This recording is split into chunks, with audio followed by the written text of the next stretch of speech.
Thank you, thank you. Thank you for all your hard work, and believe it or not, we did very well tonight and have a very, very strong second place, and it's going to continue.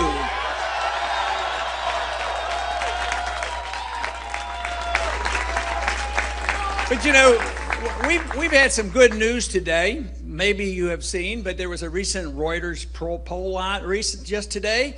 It's the first time that we came in second in a national poll in the Republican primary.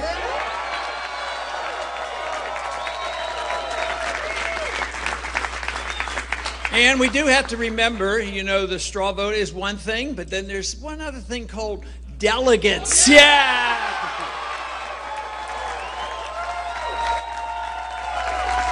And that is where we excel.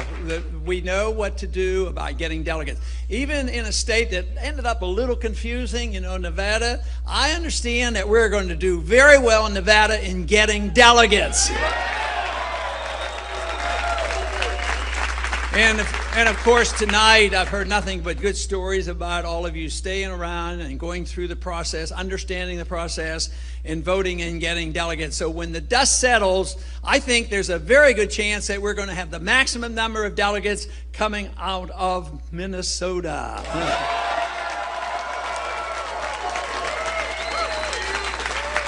But there's some other good news too, and it's an ongoing caucus, and it's over on the East Coast. I think it's the state called Maine. We're doing very well there, and we're going to hear some results on that on Saturday, and I think those results are going to be very good as well. But I want to really thank you for the effort, and the one thing that I am convinced of, those who join the Campaign for Liberty and promote this cause really believe in something. I keep thinking it must be a lot more fun believing in something than just campaigning for nothing.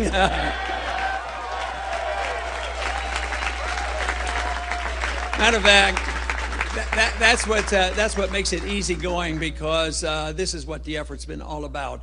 And I have been so impressed. I've been involved for a long time, but it's been these last several years, especially since the last campaign 4 years ago.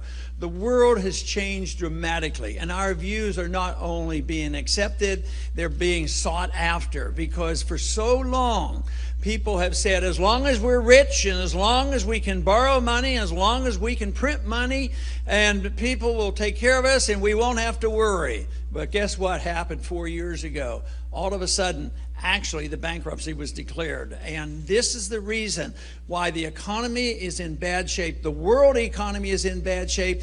Everybody thinks we're going to bail them out, and they think the dollar is going to bail them out. And most Americans are saying, there's no way you can do it. There's no way you can keep the entitlement system and a debt rising at over $1 trillion a year. We have to challenge the entitlement system and the foreign policy that gives us these perpetual wars.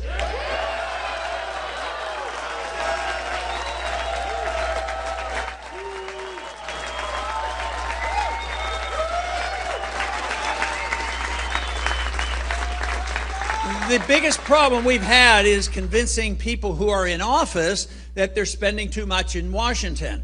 Today, the American people are way ahead of the people in Washington.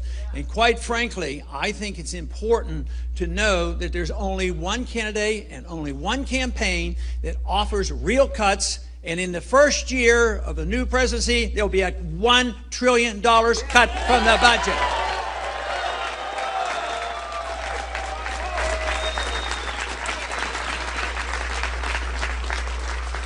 Every once in a while, people tell me, they said, Ron, you could do a lot better if you would just change your tune on this foreign policy stuff. But guess what? It's the foreign policy that has built our campaign. Some people think foreign policy is separate from economic policy.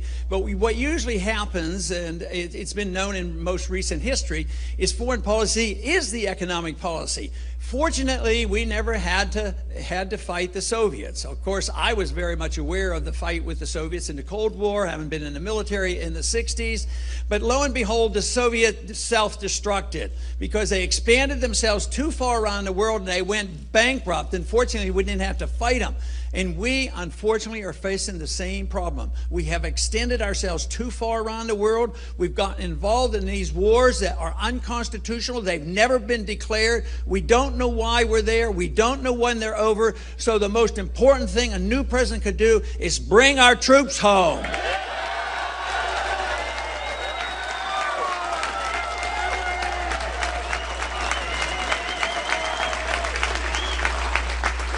And it would save a lot of money. We don't need to pay for all this money to keep troops all around the world, 130 countries, 900 bases.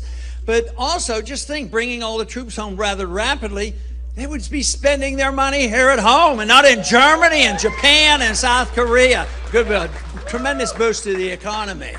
But you know, under wartime conditions, people generally get more careless about their civil liberties, and that is what's happened in this country. We have permitted our government to undermine our civil liberties, all in the name of safety and security. But we were told at the founding of this country that you should never sacrifice your liberties for safety or security, because you'll end up with neither. This is the reason I have come to the conviction you never have to sacrifice your liberty if you want to be safe. Never.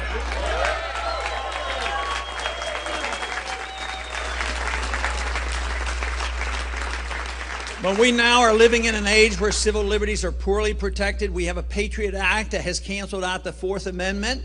We have had a bill, the National Defense Authorization Act, which now permits the arrest of American citizens by the military without a trial and put in prison indefinitely. That is not part of what America is all about, and those laws have to be repealed if we want to live in a true republic.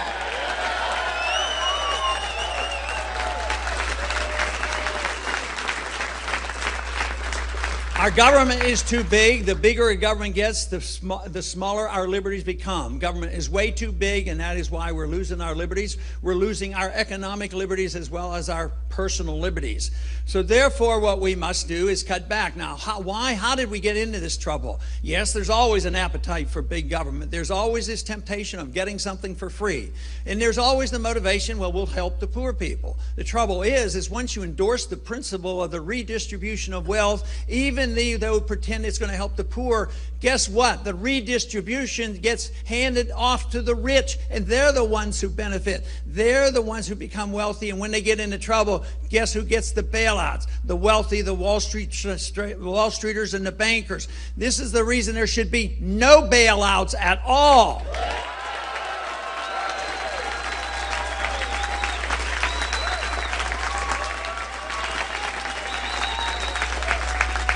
But there's a simple little trick that they played on us and the American people, and that trick was played on us in the monetary system. They figured, you know, well, yes, it's a wealthy country. Freedom produces a lot of wealth, and that was fine. We can tax the people to a certain point, and then the people get annoyed. But we still, the politician still wants to pass out all the goodies, so they say, we'll keep borrowing. The credit good, we keep borrowing till interest rates go up. Aha, interest rates are going up, that's going to hurt the economy, so we have to have another gimmick. And that gimmick was invented in 1913. It was made a disaster in 1971, and that is the destruction of the currency through an illegal operation, an unconstitutional operation of the Federal Reserve System, which we should address and have a full audit and find out where and how they're spending all their money.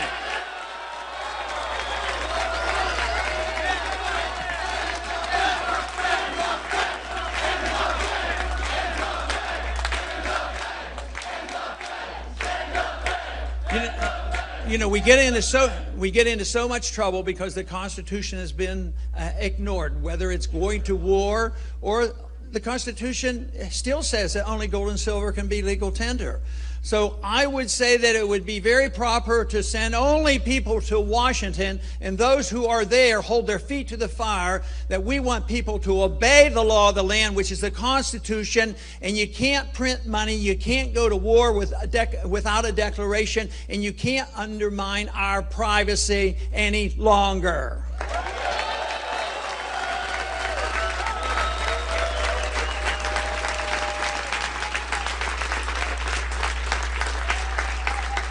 The solution is not difficult. The solution was once well known in America, and that is when we understood and respected personal liberty. Understanding that liberty came, as the Declaration of Independence indicated, it came from our Creator. We have a right to our life. We have a right to our liberty. We should have a right to keep the fruits of all our labors.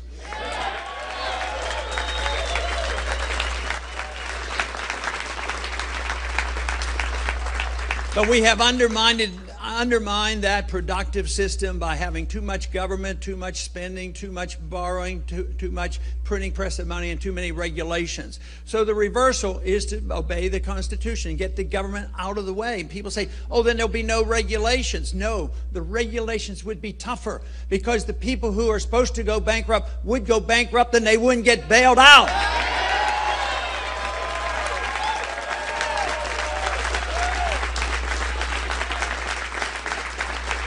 But the wonderful thing about a free society, it's a prosperous society. We all should be humanitarians. And unfortunately, we who advocate this position haven't done a very good job over the years, because we should have convinced people that those who grab the moral high ground and say that we're going to take care of the poor, what do?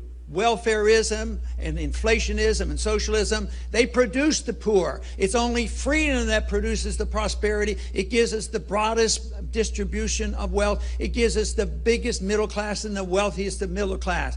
That is being undermined and destroyed, and the problem can be solved by just a true understanding and conviction and the restoration of individual liberty.